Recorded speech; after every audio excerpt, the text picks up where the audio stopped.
Hello, I'm George Liston, CA. Welcome to Dialogue, a program that explores the world of ideas and issues in international affairs, history, and culture. Trade between India, China, and sub-Saharan Africa is growing at a stunning rate. Africa's exports to China, for example, increased by 48% in the years between 2000 and 2005.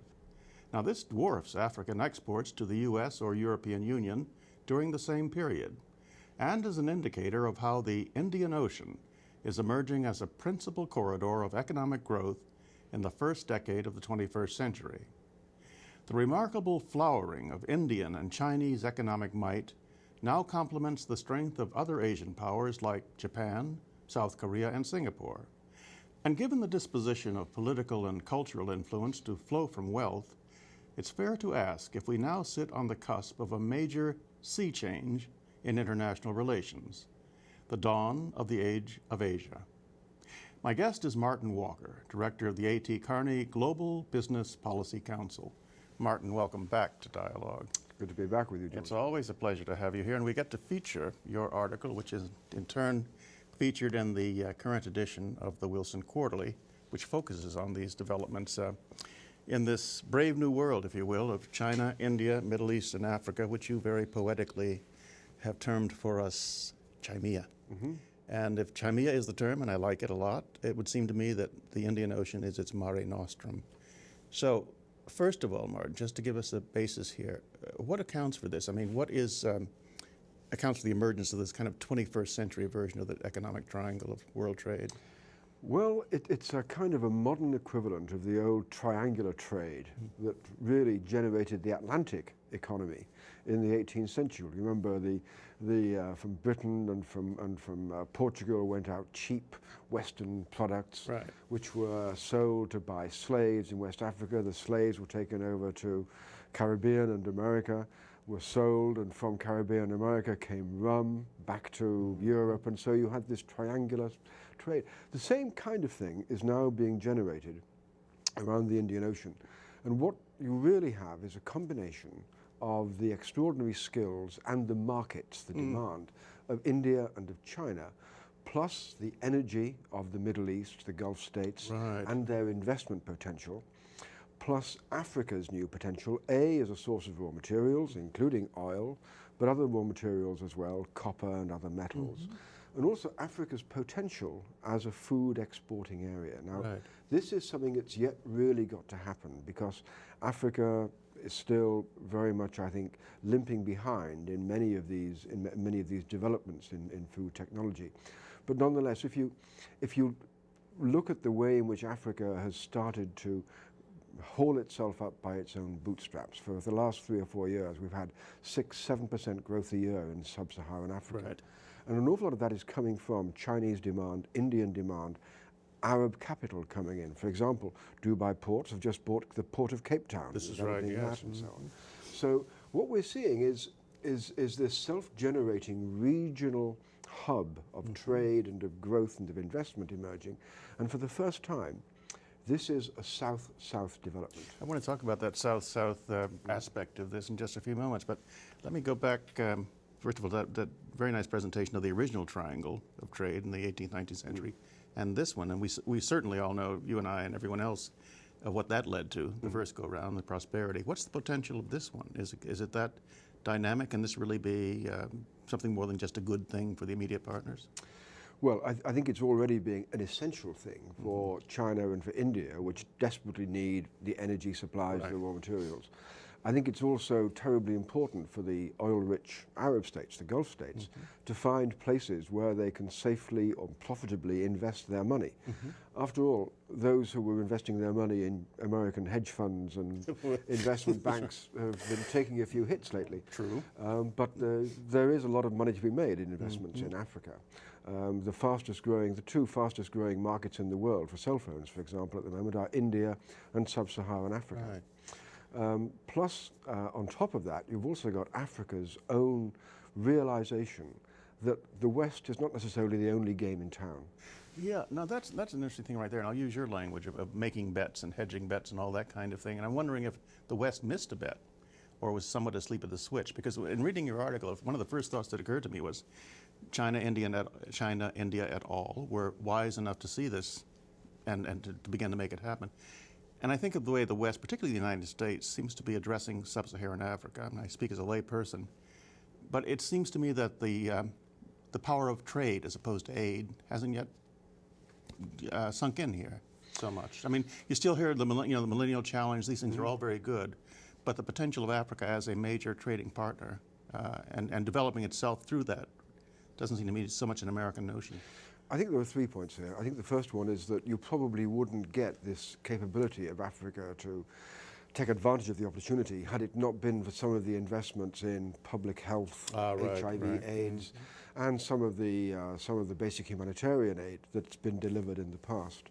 Second point, I think, is that bear in mind that there's a kind of a marriage made in heaven between Africa as a supplier of raw materials and China, India as fairly low-grade industrial powers who are still making things, metal-bashing things. They're still buying in labor-intensive things. They're buying in the raw materials, they're putting them to work in factories, they're smelting them. Right. Whereas in the West, in North America and Europe, we've moved much more into a kind of a post-industrial kind of world where we've outsourced a great deal of this old traditional industrial manufacturing, which is what the African raw materials are providing. But the third point is you're absolutely right. I think that the focus that the US has had in recent years on Iraq, upon radical Islam and so on, have, in a sense, blindfolded them to some of the more important developments that have been underway.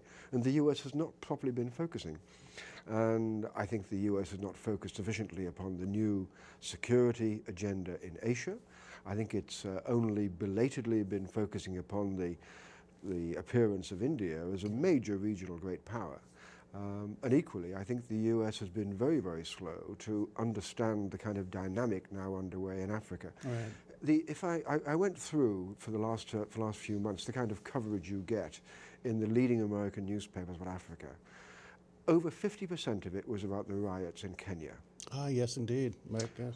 Very little about the kind of transformational developments taking place in like mobile phone technology I'm so glad you mentioned that. Well, let me just chime in on that note because I didn't do as sophisticated a search. I'm not capable of doing as sophisticated a search as you did, Martin, but I was struck by that. I think perhaps reading your piece, this mobile phone business used for banking. Absolutely. And Africa, certain African societies or nations are leading the world in their use, or major players in their use of this. Well, this was, again, the role of Western aid can be quite important.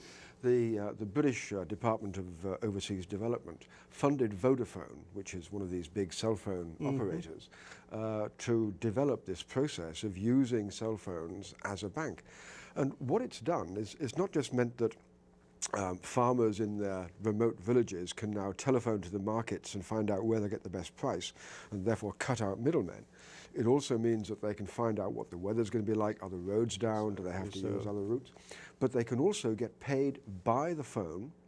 And moreover, and this is going to be really important for the US and Mexico and Latin America, this is going to bypass the traditional banking systems and the traditional money transfer and wire systems for the remittances that are now being sent back to their home countries by people working in the US or working in Britain or working in Germany. That will be revolutionary. I mean, well, remittances are something like 5 times the value of foreign aid. So I mean, I know it in the U.S., Latin American, particularly Mexican connection, where it's huge right now. And so, yeah, that is astounding. It would seem to me also, Martin, in addition to these very good, promising, indeed revolutionary things that are on their way, this new relationship may also serve to point up some of the major problem areas of Africa in a way that might not have been so emphasized before. I mean, I speak of transparency, the need for it. Yeah. I would think also that for Africa to keep pace with this, and I'm sure the Africans want to export more than raw materials back, and are beginning to do so, that they'll need infrastructure. And both of these things, all of these things have to have implications for education. Absolutely, and that's something that we're starting to see is that in more and more countries in Africa you are now getting universal, for example, it's in sub-Saharan Africa it's now above 60% children will be going to full primary school. The girls obviously get to 100%, right. But there are some countries where Kenya is one where that virtually happens now. South Africa is another. Angola is in the right direction. And part of, but there's another factor as well, which I didn't really go into fully in my article because you can't do everything, but something I think is terribly exciting and important, which is that if you were to sit down and think about how rationally to plan the world's agricultural geography, you wouldn't do it the way we do it now. You would not, for example, grow corn for biofuel in the USA. I mean, that is a foolish thing to do. What you might well do, or what you certainly would do, is realize that Africa is probably the world's last remaining massive breadbasket for the future. This is one reason why I think the relationship with India and China, which are both food importers, is going to be lasting. If you can bring the kind of irrigation technology that Israel developed back in the 1950s for the Negev desert, you bring that into East Africa. If you bring in modern fertilizer technology, if you bring in some of the new crop and plant technology, and we get around a lot of the concerns about genetically modified crops, Africa can increase the world's food production by something like 60%. The potential is there. Well, crops in East Africa are roughly running at less than a fifth of crop yields in Europe per acre, and easily improved not just by agricultural technology, but by better roads to get the stuff to ship the stuff, better warehousing, better storage facilities. A shattering proportion of the world's food is lost to rats and other rodents, and this can be prevented. You know, it's stunning because it makes such obvious sense, and because the wherewithal is there, the land, the human talent, etc. And it also reminds me of another aspect of this, of Chimea, because of this kind of thing being able to happen. Is Chimea conscious of itself as more than just a trading bloc at this point?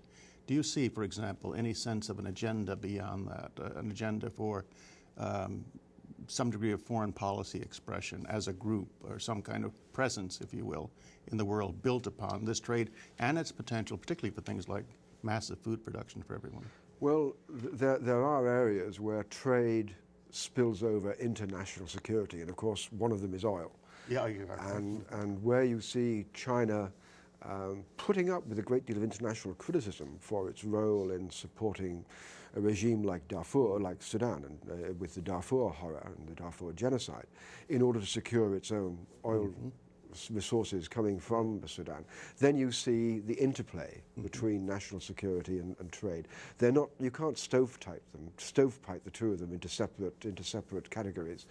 But I think what's really interesting about this is that it's almost impossible that Chimea as an entity is going to become any kind of single foreign policy player or coordinated foreign policy player, because one of the subplots of this whole Chimea development is the rivalry between India and China, which exactly so. And if you think about the way in which the 21st century is likely to develop, we're going to have two fast-growing, fast-rising superpowers emerging in Asia, in India and China, and there's bound to be a certain degree of rivalry or competition. Well, there's been a real history of tension, and the Himalayan wars and such. Absolutely, that continue. So I think that one of the potential downsides to all of this is that Africa could yet find itself becoming an arena within which these Indian and Chinese tensions start to play out. Yeah, that's okay. That's the downside.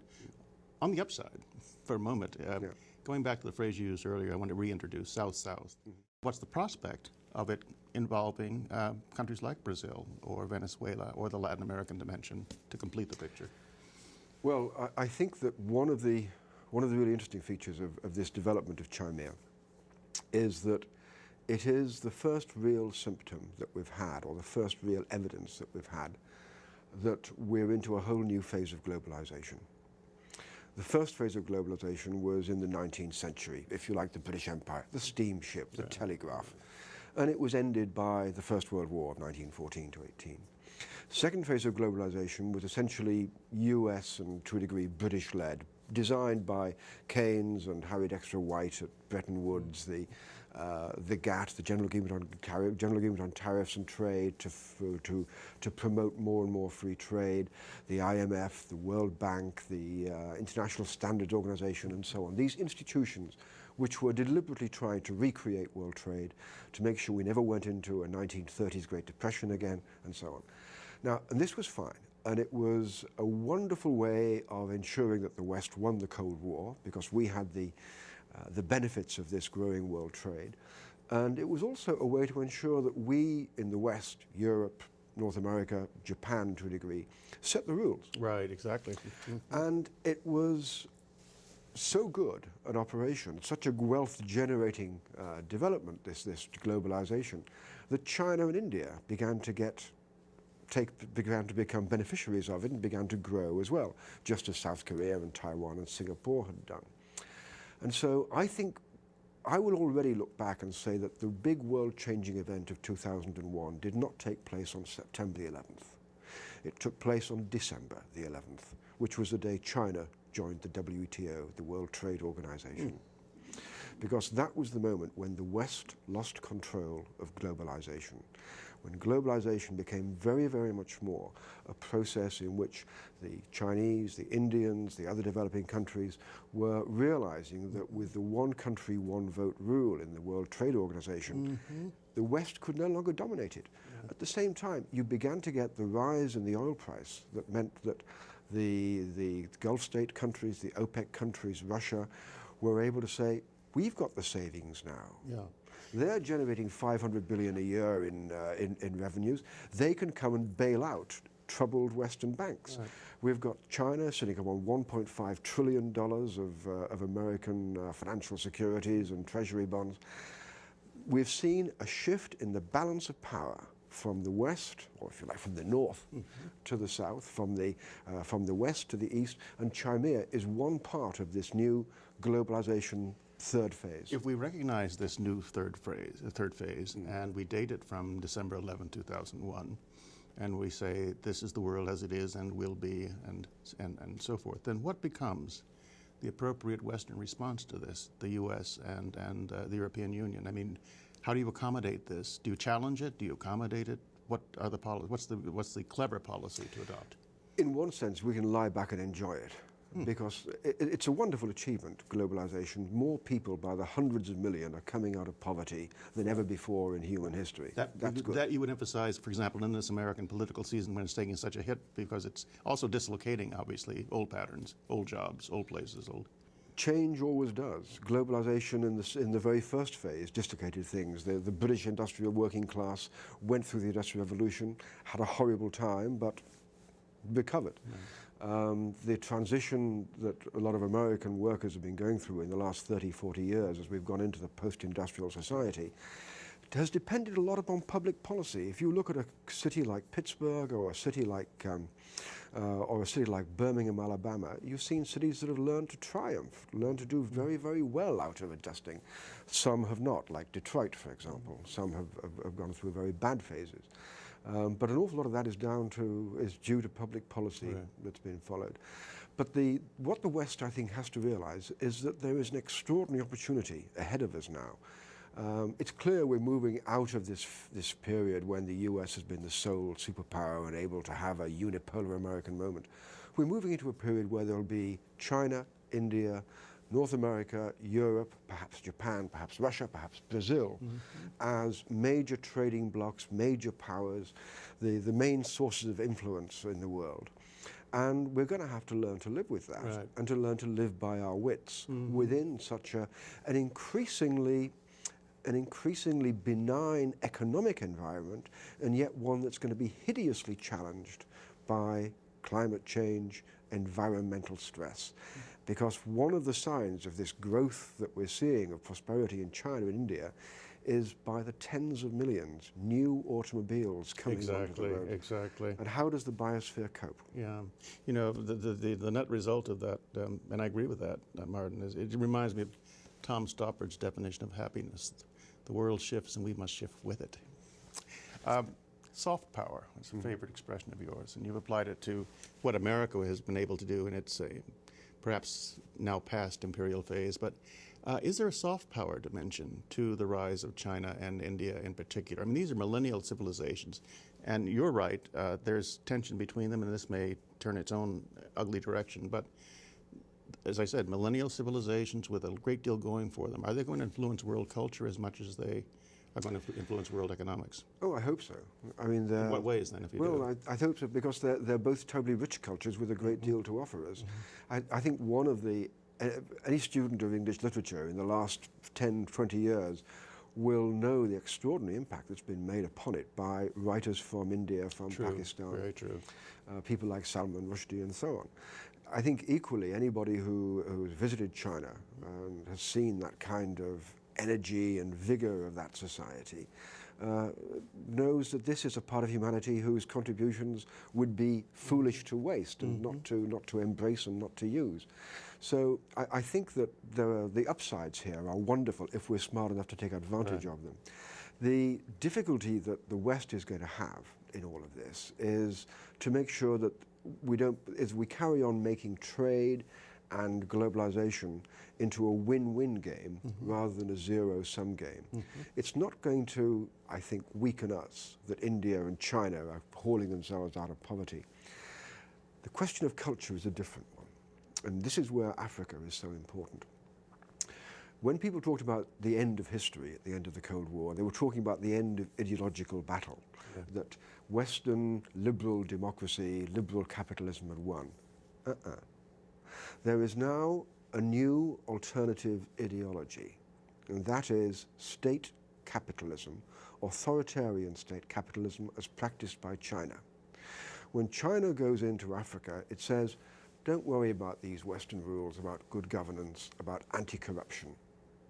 Don't worry about all of this nonsense about democracy and a free press and free elections. We can show you how you can stay in power and still get rich. Yes, I've heard this. That's a bit of a danger there, don't you think? It is a danger there. This is the Beijing model, and it's unpleasant. George Orwell once described it as, well, he described fascism in this way, but it strikes me as this is perhaps what we have with China, which is a boot stamping on a human face forever. Let's look at that forever, because that forever depends on their ability to do it at home as well. And I needn't tell you about current headlines and trends and all of that. So I mean, that to me is maybe an Achilles heel for the Chinese. I mean, just the ability to keep that boot down forever. Well, this is where we come back to your point about soft power. Soft power is deeply subversive in that it doesn't make people do what you want. It makes them want to do what you want them to do. And in the way that America, through things like Hollywood and the Constitution, has been able to influence an awful lot of the world's dreams and aspirations, a lot of the gamble about US grand strategy for the 21st century will be whether prosperity, whether the arrival of a mass middle class in India and in China is going to lead to demands for more liberal political systems, more participation in politics, greater demands for a free press, greater demands for an independent judiciary, greater demands for independent banks which can be independently audited and so on. Right. And the great gamble, I think, that we're all going to be taking with this is that prosperity leads to a middle class. Does that middle class then want to have middle class freedoms and our kind of participatory representative government?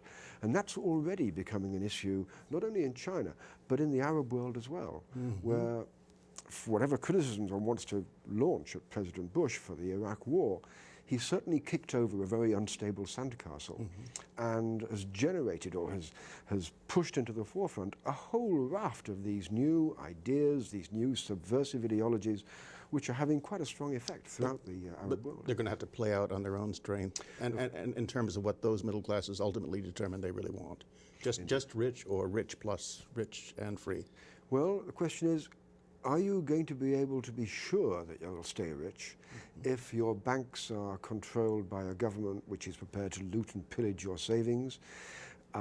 If you do have your own money and you want to invest it in the future of your children through education, what is the point if all of the top jobs in society are held by a Communist Party nomenclatura, which reserves them for themselves?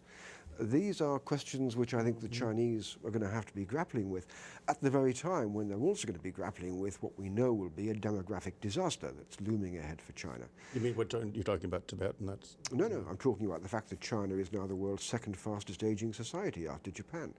That I hadn't known. Is that... 30 years of the one-child policy in China has given China a deeply warped and distorted demographic profile. Well, I guess my amazement is patent. I didn't realize that they were in that. The Chinese call it the 4-2-1 problem. 4 grandparents, 2 parents, all to be supported by 1 child. God, and this is the fruits of that suppression of... It's the fruits of 30 years of a one-child policy.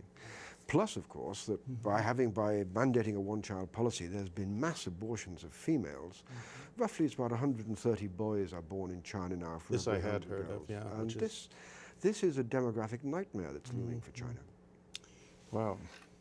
Martin, at the end of all, well, there's no end to any of this. This is going to go on and on, as we as a species will go on and on, at least for a long time. What does this mean for, and now let me resurrect a phrase from a decade past, the world order, the quote, new world order. Is there such a morning? I mean, as a result of the economic power of Chimea, such as you've discussed, and perhaps of another phrase of yours, the asymmetric use of diplomacy in the world, can we see a new kind of balance? Yes, I mean, it's emerging already. It's clear that China and India will have to join the G7 pretty soon. Right. It's also, I think, clear that the Americans and the Europeans, having understood how dangerous it was to be at odds over the Iraq war, are becoming much, much closer together. These are 2 components of this sort of emerging world order, but it's still very much in flux. And we still don't know whether Africa will have, or South America, will have the kind of equal place at the table that they deserve. Well, you know what? I think we're going to, definitely I'm going to invite you back here in short order to carry it on from that point. Because what you've told us at this point is absolutely fascinating, Martin. My pleasure. Thank you so much. Thank you. And that's our program. We appreciate your comments, and you can reach us at dialogue@wilsoncenter.org. I'm George Liston, CA, and you've been watching Dialogue, a co-production of the Woodrow Wilson International Center for Scholars and MHZ Networks. Dialogue is also on the MHZ Worldview channel, which is available to public TV stations nationwide. For more information, go to www.mhzworldview.org.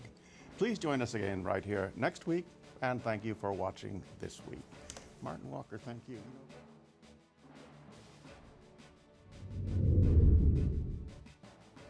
The Art of Conversation, Dialogue at the Woodrow Wilson Center features 20 years of dialogue, distributed by the Johns Hopkins University Press, www.press.jhu.edu.